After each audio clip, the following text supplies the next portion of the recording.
Hi Pisces, this is Pisces Hub. Welcome to my channel. So sa napapansin nyo Pisces, meron po tayo ditong bagong mga cards. Okay, so gagamitin natin ito ngayon for our daily reading. Okay, so this is our old style Lenormand fortune telling card, and ito naman is soul connection. Okay, so alamin natin kung ano yung mga posibleng mangyari, mga gabay, mensahe gamit ang ating mga bagong cards na nandito sa araw na ito for Pisces. Okay, so I'm so excited for this Pisces. Kakarating lang nito. Okay, so alamin natin kung ano yung magiging mensahe nila para sa'yo. Okay, reminder lang po na ito ay general reading Pisces, so pwede pong mag-resonate, pwede pong hindi. Okay? Take lang pag mag-resonate, tugma sa sitwasyon. Pag hindi, of course, wag pong ipilit. Okay?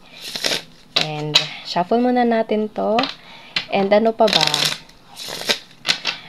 Always ko pong sinasabi, Pisces, na ang ating daily reading ay always pong timeless. So, kahit anong araw, buwan o taon mo to napanood, basta tugma po sa sitwasyon. And, mag-resonate po sa inyo, take lang, okay? Pag hindi, again, huwag po ipilit. And ang lalabas dito ng mga energies, ma-feminine or masculine, ay pwede po sa lahat, okay? Pwede po sa babae, sa lalaki, or sa LGBT. Take lang basta mag-resonate. Basta tugma po sa sitwasyon. Take lang, okay? So, unahin natin itong the old style Lenormand the fortune telling card. Okay, so ano po ang magiging mensahe niyo po for Pisces sa araw na ito? Mga gabay mensahe po para kay Pisces para sa araw na ito. Coffin and ring. Ooh. There's a coffin and there's a ring. Okay. So ano pa po ang message niyo po for Pisces? Man. Okay, ano pa? So, pwedeng you're dealing with man, Pisces, or pwedeng you are the masculine energy. Okay. Dog. Pwede mahilig ikaw sa dog, Pisces, or this person you're dealing with is mahilig sa dogs. Okay. And snake. Okay. Bottom of the deck is man. Okay. Basahin natin to mamaya, Pisces, okay? And, gamitin naman itong the soul connection cards. Ano po ang mga posibleng mangyari for Pisces? Mga gabay mensahe niyo po para kay Pisces sa araw na ito. Clarity. So, feel ko merong explanation, clarity, okay? Kumbaga, maayos na sitwasyon, emotion about something na merong connection sa emotion, merong connection sa love, okay? Kumbaga, merong realization po. Okay, ayun, meron pa tayo dito. Spiritual. Okay, so merong clarity about spiritual and emotion. Okay, and marriage. Yes, pwedeng ito ay mostly love. Oh, wow, there's a ring, Pisces, and there's a marriage. Oh, okay. Bottom of the deck is tested. Okay, so, sa nararamdaman ko, you're dealing with someone, Pisces. Pwedeng dalawang tao to sila, or pwedeng same gender, kasi dalawa yung man natin dito, okay?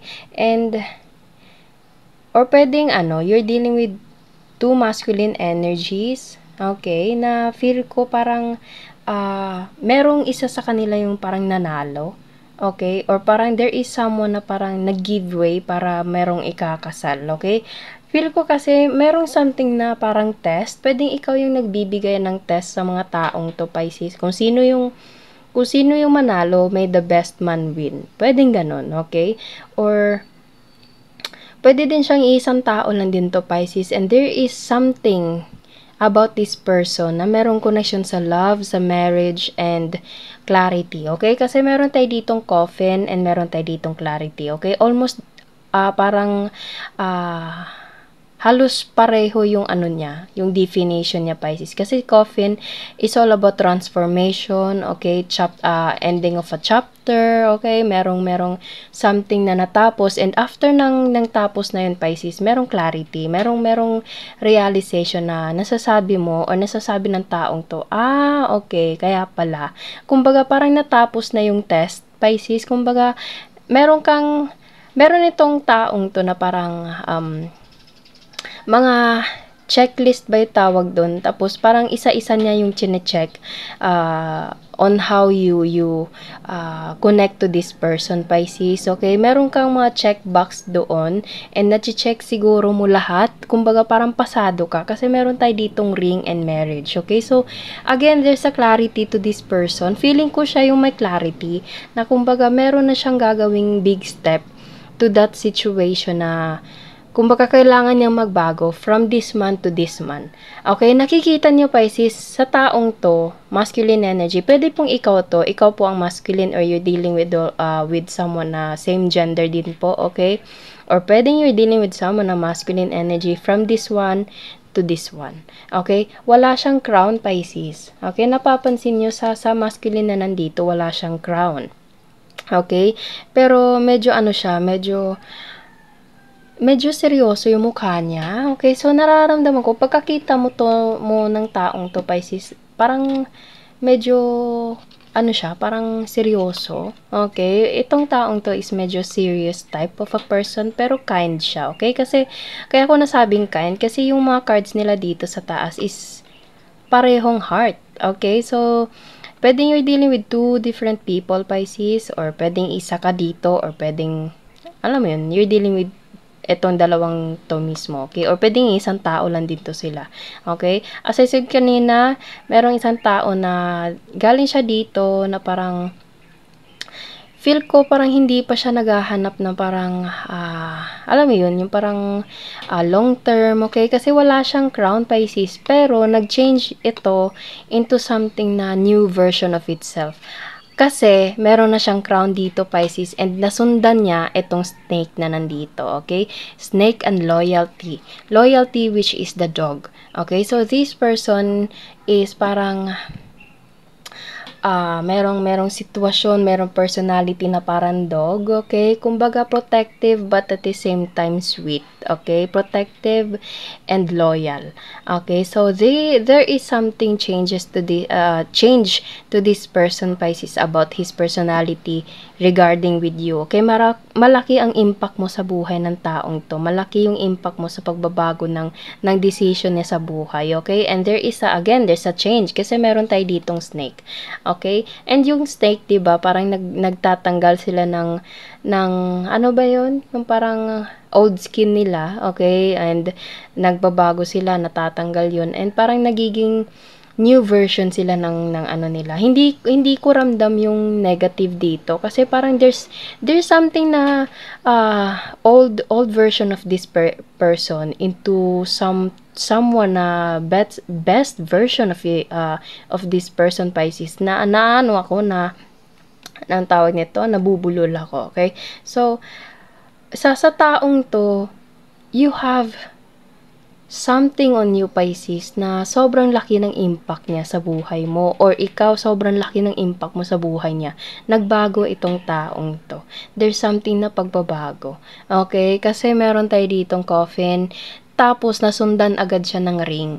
Okay? And there's a loyalty dog, and there's a snake, and meron dalawang tao dito na walang crown, and ito meron ng crown. Okay? So, there's a big change of this person, especially regarding with you, Pisces. Okay?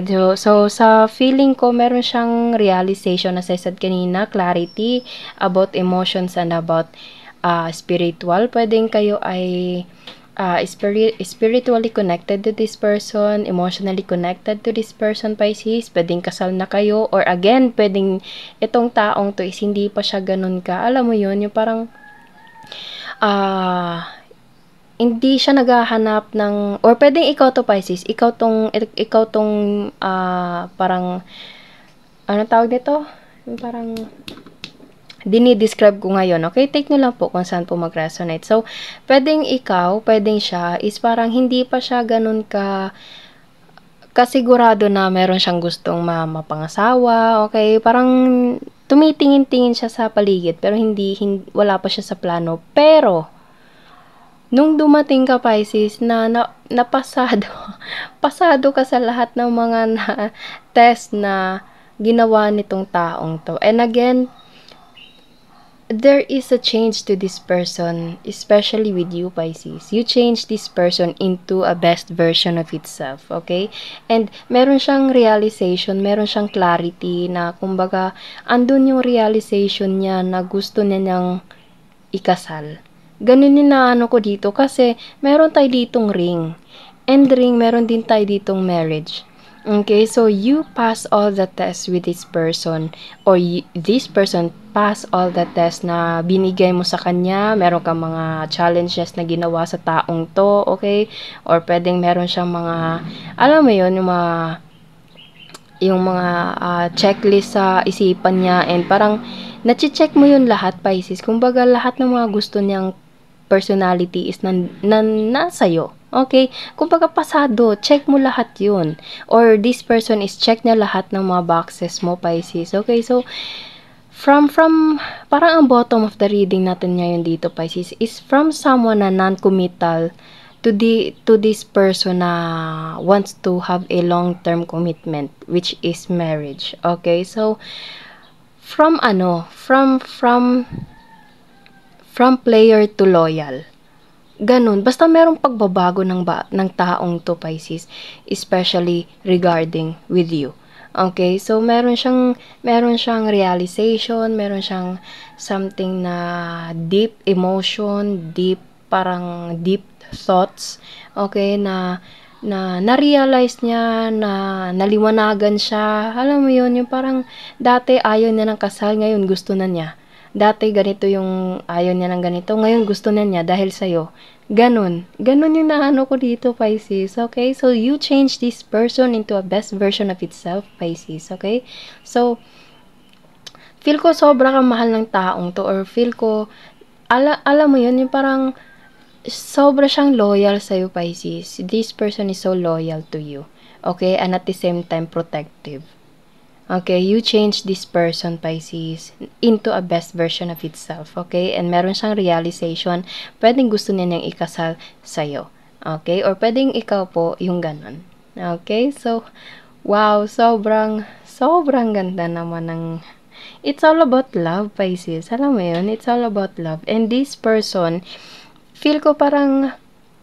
Ang dami yung napagdaanan ng taong to. As I said kanina, there's a challenges, there's an ups and downs to this person and you, Pisces. Pero napagtagumpayan nyo yun lahat. Okay? Napagtagumpayan nyo yun lahat. So, pwedeng you're in a relationship, obviously, dito, okay? Pero kung single ka man ngayon, Pisces, or someone na parang wala kang dinidil ngayon, malay mo, diba? Sa susunod na mga araw, sa susunod na mga buwan, meron ka makikita, and ito na yon. Okay? Ito yung parang personality ng taong to. Ito yung magiging takbo ng relasyon nyo, Pisces. From non-committal to commitment, long-term commitment. Okay? There is a marriage ring right here. Okay? So, wow. Sobrang ganda, lalo na kung about love, yung ina-expect nyong reading, Pisces. Okay? So, kuha tayo ng mga initials, random words, kung sino, or ano po yung mga konektado sa reading natin ngayon for Pisces sa araw na ito. Okay? Sobrang ganda. Ang mga lumalabas na bagong cards natin. Okay? So, there's a letter E, there's an Y, E, Y, ano pa? Letter C. Pwedeng andito yung initials niya, Pisces. Pwede din pong wala. It's okay lang po. Visa. So, pwede meron itong connection sa long distance, okay? Or travel din. Pwede. Salo-salo. Yes, pwedeng gusto niyang magkita kayo, magkasama kayo. Salo-salo. Visa. Tahimik. Yes, sinabi ko kanina, Pisces. Parang itong taong to is parang seryoso. Alam mo yun, yung parang serious type siya, pero you change this person, okay? And matangos ang ilong. There's a letter B, kapatid, airplane, Pisces, visa and airplane. So, pwede merong long distance kayong dalawa, okay? And kamag-anak, madaldal. Okay, so pwedeng andito yung mga initials, pwede din pong wala, it's okay lang po. So, yun po ang ating reading sa araw na ito for Pisces, gamit ang ating mga bagong cards natin ngayon. Itong soul connection cards and itong oracle cards natin, fortune telling cards, which is the old style Lenormand card. Okay? So, naway nagustuhan niyo po Pisces ang ating reading ngayon. Mag-comment down lang po kayo dyan kung gusto nyong ulitin natin gamit ang ating mga cards nito. Okay? So, wag niyo po sanang kalimutan na mag-like at mag-subscribe po sa ating channel and click the bell button Pisces para ma-notify po kayo sa next videos na i-upload natin. Okay? So, thank you Pisces and God bless!